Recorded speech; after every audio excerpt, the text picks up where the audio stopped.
an NPC in a horror survival game. When a new batch of players loaded in, something weird happened. I could suddenly see the stream chat floating in the air. Here she comes. Our precious baby girl has arrived. Even the level boss in this horror game is going to treat her like family. Any NPC who dares to touch a hair on her head is gonna get ripped to shreds by the big bad. Hey, I'm talking to you. You, holding our waifu. You scared her into fainting. You are so done when the boss gets here. I looked down at the woman dangling from my grip, hesitated for a second, and then tossed her onto the floor. If the boss of this dungeon can't do his job properly, then I'll do it for him. I'm a veteran NPC in the horror game system. My tenure is so long I've honestly lost count of the years. I just remember the early days, when we were short-staffed, and I had to moonlight across multiple dungeons. I played the drowned bride in River God's Wedding. I was the cult deity in Mountain Sacrifice. I was even the mean cheerleader in Oakwood High. Eventually, the roster filled up, and I got a permanent station. 3 years ago, I transferred to this specific dungeon. Since the moment I gained consciousness, I've memorized the 108 rules of the employee handbook. Scare the players, torture the players, eat the players. The higher their terror meter, the better they taste. We're only one day into this cycle, and I already snagged a player. A girl. She was so scared she cried until she passed out. Players like this usually die in the prologue. I was planning to take her back to my lair, bread her, and deep fry her. The smell alone would make the ghouls next door cry with jealousy. But I'd only taken a few steps when the text started scrolling across my vision. Let go of baby girl, you ugly freak. You are dead meat. The male lead is looking for her, and she has the family bond buff with the level boss. I stood there for a moment, feeling a wave of indignation. Who are you calling ugly? I am widely considered the cutest monster in a 10-mile radius. She's so soft and fragile. Being held by that hideous thing must be terrifying. Look at that axe in her head. I'm gonna have nightmares. I was mad. Furious, actually. I opened my mouth to curse them out, but the chat just spammed more insults. What is it doing? Is it glitching? God, the AI is so stupid. I got so angry that I circled back to being calm. Whatever. I ignored the floating text, grabbed the girl, and headed back to prep dinner. But I didn't get far before someone blocked my path. I scanned him. New player. Probably part of the same party as the girl I was carrying. The guy in the lead was handsome, in a delicate, boy band sort of way. Not my type. The moment they saw me, they tensed up and pulled out their items. The chat exploded, and I couldn't help but peek. The male lead is here. R.I.P. ugly. Chase has cleared so many dungeons. His items are S tier. He can one-shot a low-level mob like this, no problem. I glanced at the guy. The chat called him Chase. Apparently, his gear was OP.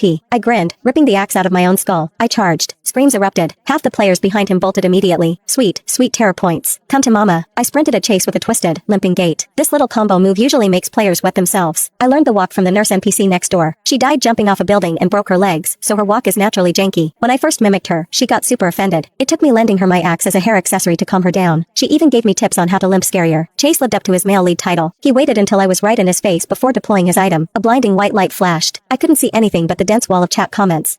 Chase is so cool. That ugly thing is dust. It's a legendary item. An NPC doesn't stand a chance. That's what it gets for touching our queen. The light faded. Chase and I stared at each other in awkward silence. Then, I screamed. My axe. My